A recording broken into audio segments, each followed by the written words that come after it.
European call option and how to value it using the binomial tree model. We did a one-step model, we then went on to do a two-step model. And we showed that there were two different ways of valuing the option. You could either take a trading strategy approach or a replicating portfolio approach in looking at the trading strategies, or you could take the discounted expectation approach, which gave you very quickly the answer. So if you just want the value of the option initially, that's the quickest way to obtain it. But then if you're the writer of the option, you really do want to know how you take that initial premium that you're given and invest it appropriately in order to be able to cover every possible outcome at the expiry time or if the option is exercised. So, we showed that for a European vanilla call option, but the beauty of the binomial tree structure approach is it can go for virtually any option that you want to think of. Okay, in that sense, it's a lot more flexible than perhaps from a computational point of view than worrying about getting continuous time formulae as a result at the end of it. The basic trading strategies are there. So as an example of how we can apply it to other models, I'm going to give you two examples in this lecture. The first one is going to be simple put options, and then the other one is going to be a more exotic time-dependent option.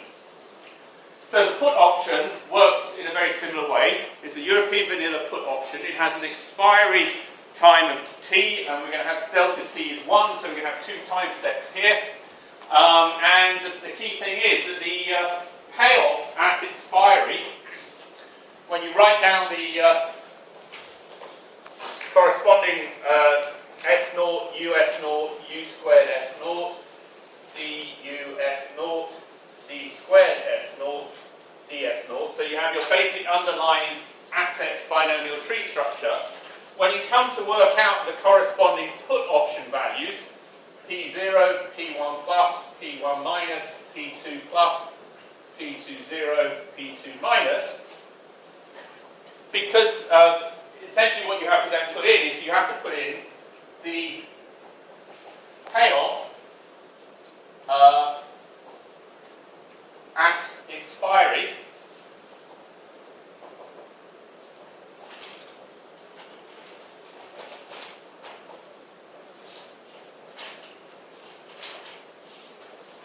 and those again are the only things that you know a priori. Once you've set up your values of your option, the values that you have, then you plug the results of the values of the assets at the end of the time step in, and you can see that in this case, for example, I've got what?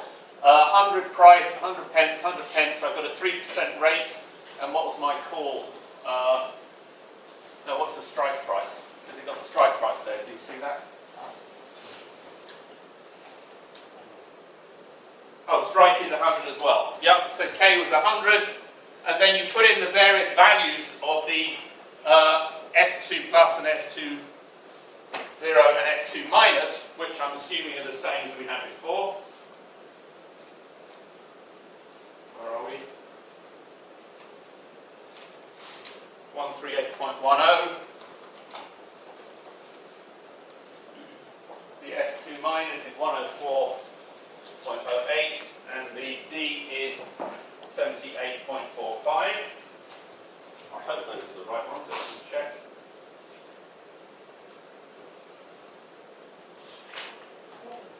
Yep, so if I then plug in 100 minus 138, that's a negative number, so the maximum of that and 0 is going to be 0. 100 minus 104, that's a negative number, so the maximum of that is 0. And then 100 minus 78.45 gives me 21.55 as the payoff. So clearly with a put option, you're expecting someone to exercise if the share price goes down, so that's not completely stupid, that's a sensible result. Then you do the same thing as you did before, so you can do P1 plus is e to the minus r delta t, with the risk neutral probability of Q1 minus Q. And of course Q is given by e to the r delta t minus d on u minus d. So the u and d values we've got from before, e to the r delta t I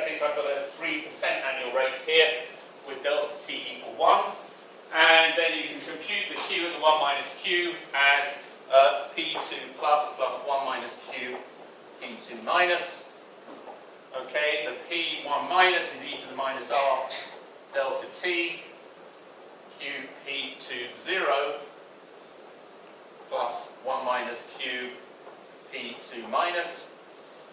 And then P0 is e to the minus r delta t q p1 plus 1 minus q p1 minus. Okay, so that's how you would get the value of P0. Alternatively, you could get P0 as e to the minus 2r delta t q p2 plus q squared plus 2q1 minus q p2 0 plus 1 minus q all squared p2 minus. So that's the double time step result here. So you can see that you've got these binomial coefficients coming in, and there you're not, if you just want the simple answer of P0 without working out the intermediate answers of P1 plus and P1 minus, that takes you straight from expiry back to the origin. The answers will be the same, and that gives you, I think, a value of 5.07 here. Okay, now, you can work out what the P2 pluses and P0s are, and that gives you all those results there. The trading strategy here, in order to replicate that value of that option, is slightly different, in that the initial portfolio that if you carry out the similar calculation as you did before, so you have V0 is phi 0 shares plus psi 0 in cash, and you set it up such that V1 plus is P1 plus, which is phi 0 S1 plus psi 0 e to the r delta t, and V1 minus, the replication portfolio, equals the value of the option P1 minus at phi 0 S1 minus psi 0 e to the r delta t. Solving that, given the P1 plus and the P1 minus values, gives you phi 0 and psi 0, and then you carry on as before. Then what you actually find out, you actually find here that phi 0 turns out to be negative. Okay? Phi 0 here turns out to be minus 0.3513. So what that means is you short sell. When you have the put option in general, you will short sell the underlying asset at the beginning. You short sell that, and the psi 0 is equal to the profit. So this is short selling, and then this equals the psi 0 in general is going to be the profit from short selling plus the premium. Okay, the premium P0. So what you generally do is you short sell the cash, you pocket the profits from that, and the premium that the holder initially pays you, you stick that into the bank, and then that will go up with money. Okay? After that, you would then have to work out what the phi 0s and psi 0s are at this point to then carry out the trading strategy as required there. There are plenty of examples of this on the problem sheets and in past exam papers. Okay? So put options generally, rather than buying assets and borrowing money, the put option generally you short sell at the beginning and invest the money. Okay? Okay. What I want to give you an example of now is an example of an exotic option. Okay? So these are basic, ordinary, boring, vanilla European put and call options. Okay? They're very simple. The simplest options you can value. What I want to show you is an example of how you can move towards a much more complicated option to value using this. Okay, so the example I want to use, sorry, I'm going to pull this off a minute and I'll put the thing up in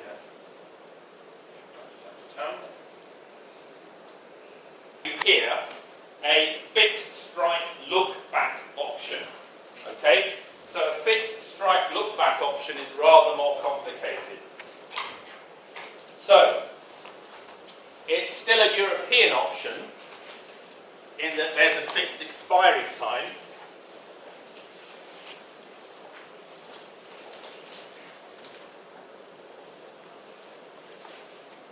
Okay, but the payoff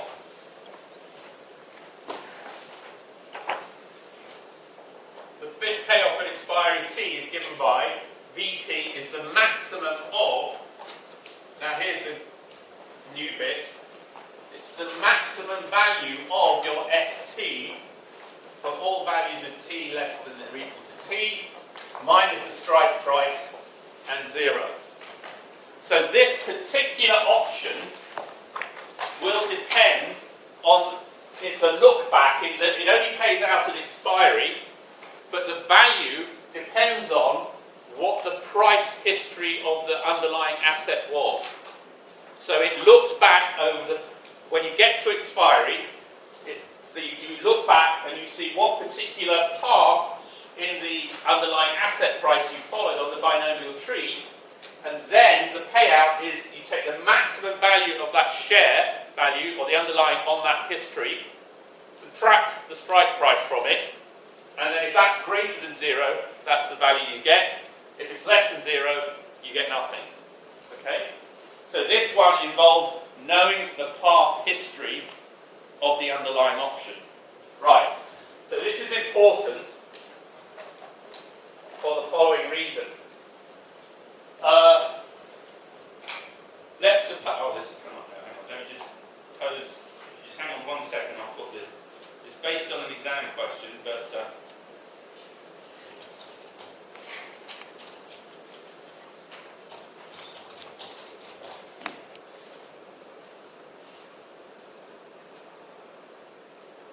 right, so here is the fixed strike look back option. That's the payoff that I've written down there. And you can see that I've got expiry of 2 years with 2 intervals. So I've got t equals 2, I've got delta t equals 1, so 2 intervals. I've got a strike price k of 100. I've got a annual continuously compounded interest risk-free rate is 1 over 100 per annum. And the current share price S0 is 100, and no dividends are paid on the underlying. Okay? The only other thing that we need to know is what the U and the D factors are, and I'll put that up in a minute, but you're given that U is 1.1 and D is 0.9. Okay? So those are the values that you're given. So let's now work out what U and D are in that 2-stage process. So S0 is 100. Okay, so US0 is going to be 110, and U squared S0 is going to be 121, I think. DS0 is going to be 90, and that's going to be 81 for D squared S0. And bear with me.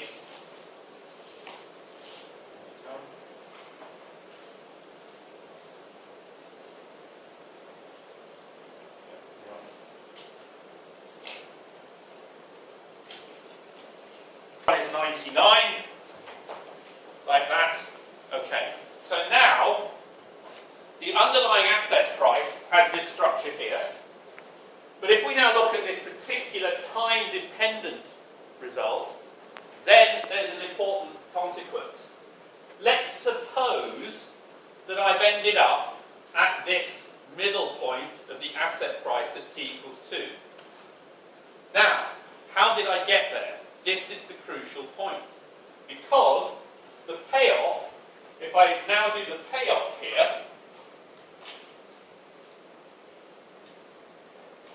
okay, the payoff is going to be, so we'll have B1 plus, B1 minus, B0, B1, B2 plus, B2 0, B2 minus. So if I try to replicate that binomial tree and then work out what the payoff is, it's the maximum value of St, t less than 0 to t, minus k and 0. Now, what is that payoff if I go on this path? So let's suppose I come from 100 up to 110 and I go to 99. So I sit at that point and I look back, and the payoff, if I go this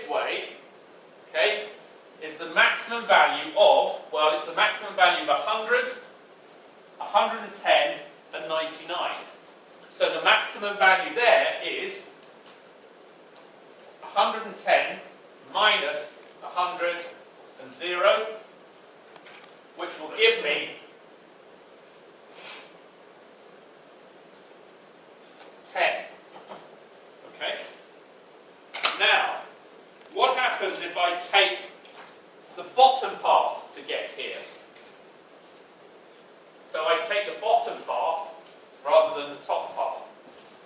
I still end up with the same share price, but the time history is different. Okay? If I go on the bottom path, I have to look back and I see, well, it's this quantity here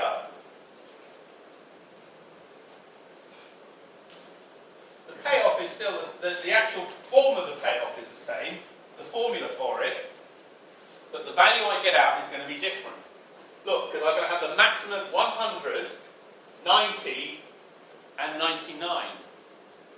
So the maximum value of this quantity on that particular history is the max of 99 minus 100 and 0, which then that gives me 0. Okay? So the point is, I have a contradiction.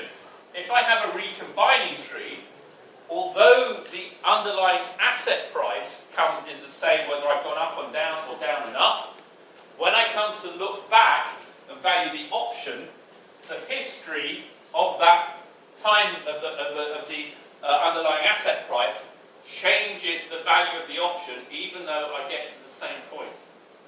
Okay? So therefore, there's a contradiction. So how do I get round that? Well, the way I get round it is by saying, even though I've got a recombining tree for the share price, or the underlying asset price, I have to have a non-recombining tree for the value of the option. So what I have to break that recombination there, because then I don't have any contradiction.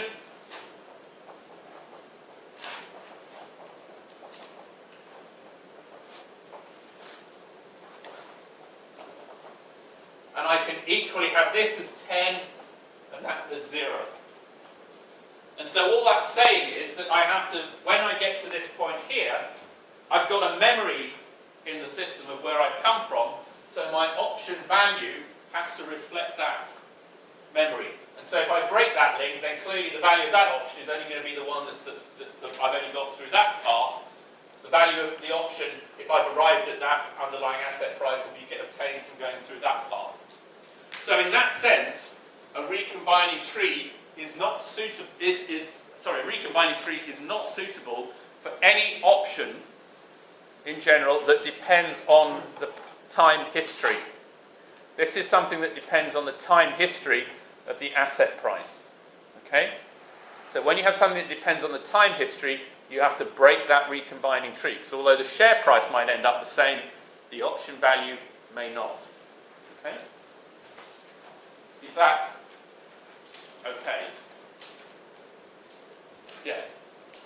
For when you're taking the max of if you were to go down then up, why did you choose 99 and not 100? Oh, I should have chosen 100, sorry, yeah. You're right. There's the moral of the other one, always check your work. The answer is still 0. Okay? Yeah, sorry. Yeah. Does that make it clearer then? Okay, right, okay, sorry. Okay, so when you come to this, you've got to be a little bit more careful. Right, so then the up and down factors are given you as 1.1 and 0.9. We've used that already. We've got to show that no arbitrage is satisfied. So if we come to do that, U equals 1.1, D equals 0.9, and e to the r delta t is e to the 1 over 100 times 1, which is 1.01005. So therefore, U is greater than e to the r delta t is greater than D. So we're happy, no arbitrage. Okay? Well, we're not happy if we're an arbitrageur, but it means that we can apply the method that we've got here. Right. Right. So, the next thing we have to do is we have to work out what our value of Q is. So the Q here is, now I've got a 1%, what's it? So it's basically e to the 1 over 100 times 1 minus 0.9 over 1.1 minus 0.9, and that gives me 0.550251. So Q here again, it's relatively close to 0.5, but it's not equal to 0.5. Okay? So that is our risk-neutral probability measure that we are then going to use to value these options. Okay, so the only thing that has changed between here and the vanilla options are the actual final values of the option, which has necessitated breaking that recombining tree. Other than that, we can still play the same game. We can still work out, for example, the V1 minus. We still have a risk-neutral probability measure on each of those, and we can still work out a previous value of the replicated portfolio based on the future values. Okay? So we can still play that game. So if I carry out this same analogy, let's play this one. So let's suppose that we've ended up going doubly down on 81.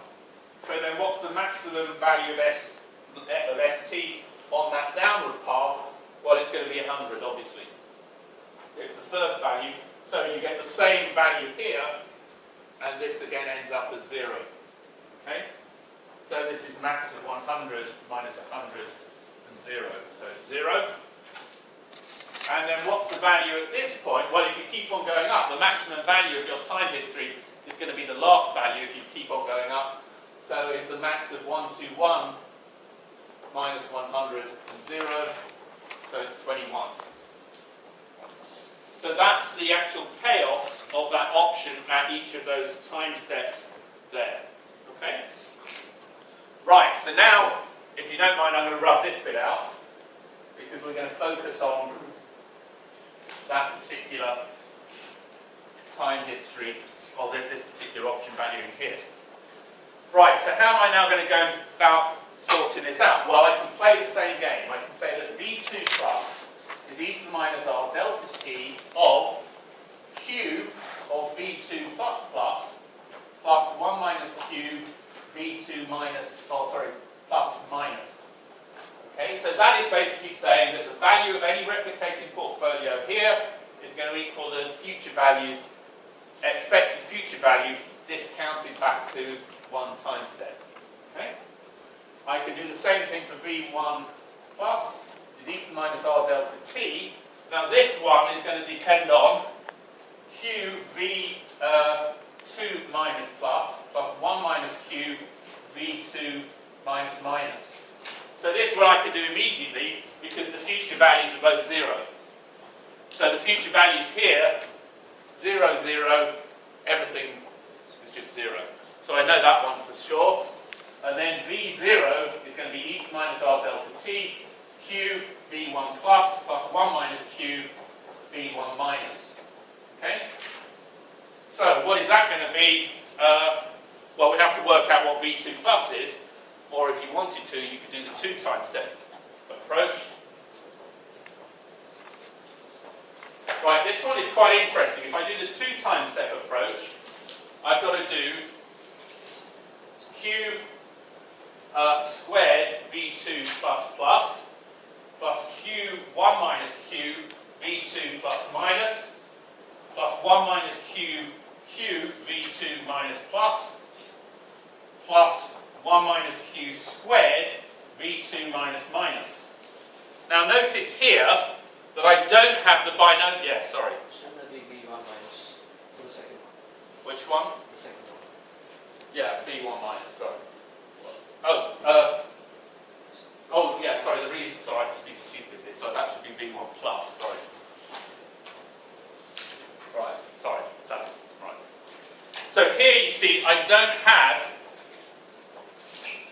the 2 times 1 minus Q's term here. Why? Because the 2 values in general are going to be different.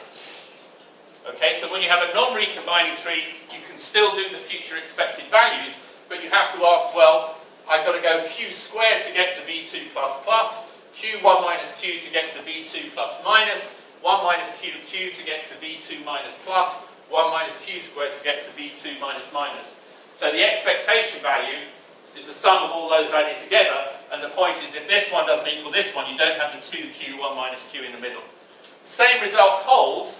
This is exactly the same result, and when you work all this out, so the v2 plus plus is 21, the v2 plus minus is, that was 10, and when you put it all into that formula with the e to the r delta t business, you get 15.893. Okay, and ultimately this is 8.65814. So that's the 15.893, that's the 0, and then you get that answer at the end. So very, very simple, very, very complicated option. You've immediately valued quite an incredibly complicated option, which you can't actually value very easily in a continuous time by a very, very, very simple approximate, because it's discrete, an approximate binomial tree model. So the initial price of the option is 8.65814. So the next part of the question says, identify the trading strategy that the writer of that call option must follow at t equals 0, 1 and 2 if they hedge their risk using a replicating portfolio of shares and cash if the share price always rises. So in other words, we're going to focus on that particular path, and then I want to know what, if we are on that path, we can do any other path, but just for the sake of time, we'll focus on just one of those paths, what the replicating strategy should be of the writer. So if we now look at that,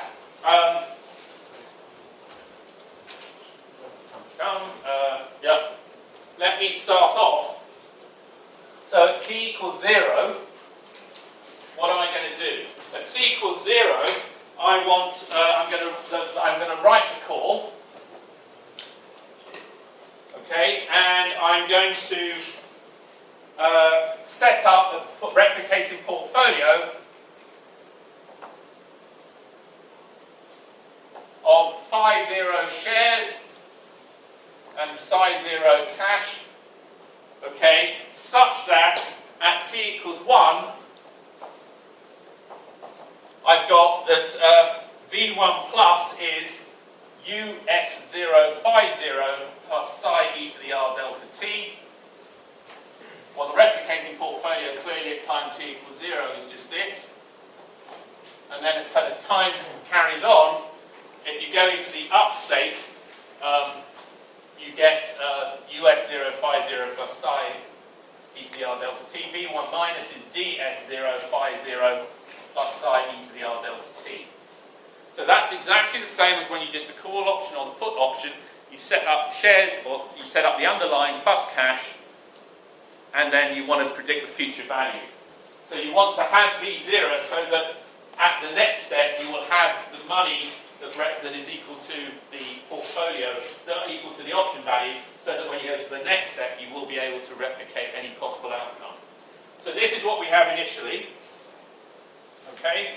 And if you do that, you solve that, phi 0 of course is v1 plus minus v1 minus, over s0 into u minus d, and psi 0 is v1 plus minus us0 phi 0, e to the minus r delta t. So you use these as two, you assume that everything in red is going to be known, so we know what v1 plus is, that's the 15.893, the v1 minus is 0, us0 we know is going to be 110, ds0 is 90, e to the r delta t, we know what that is, that's the 1.0105, isn't it? 1.01005. So everything in red we know, the thing we don't know, the phi 0 and the psi 0. So now we have to solve that for phi 0 and psi 0. So if we do that calculation and solve it, you get phi 0 equals 0.794652, psi 0 is minus 70.807. Okay, so that is the initial portfolio that you have to have. So what that says is,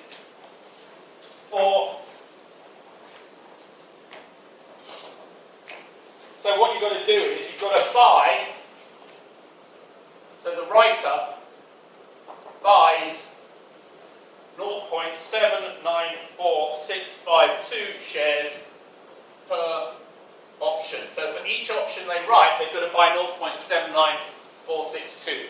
So in practice you'd sell a 1,000 multiple of that, or something sufficiently large so that that's more or less an integer value.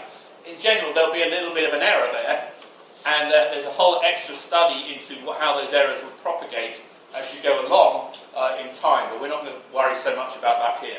Okay, so let's just assume that you can do that half fractional result. So what is the total cost? Okay, so I'm starting with nothing. Okay, the total cost of those shares is going to be 0.794652 times 100, so that's going to be 79.4652 units of currency. Okay? I'm going to fund that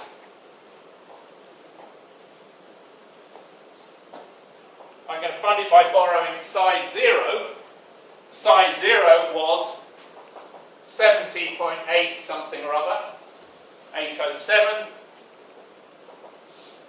and receipt of premium V0, which was equal to 8.65814. Oops. And so net cash flow 0. Okay, with a little bit of change, right? Around. So the net cash flow there is 0. So as the writer, all I need to be able to do is to be able to borrow money and to get money from you as the holder. The amount I borrow, I get a certain premium from you, and then the extra money I need in order to buy the appropriate number of shares, I just borrow from the bank.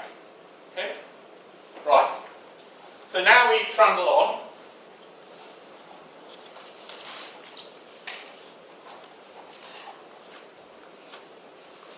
Right, so now let's go to t equals 1. So if we're only going on this upper branch, we're in the up state. Say that we're in the up state, what have we got to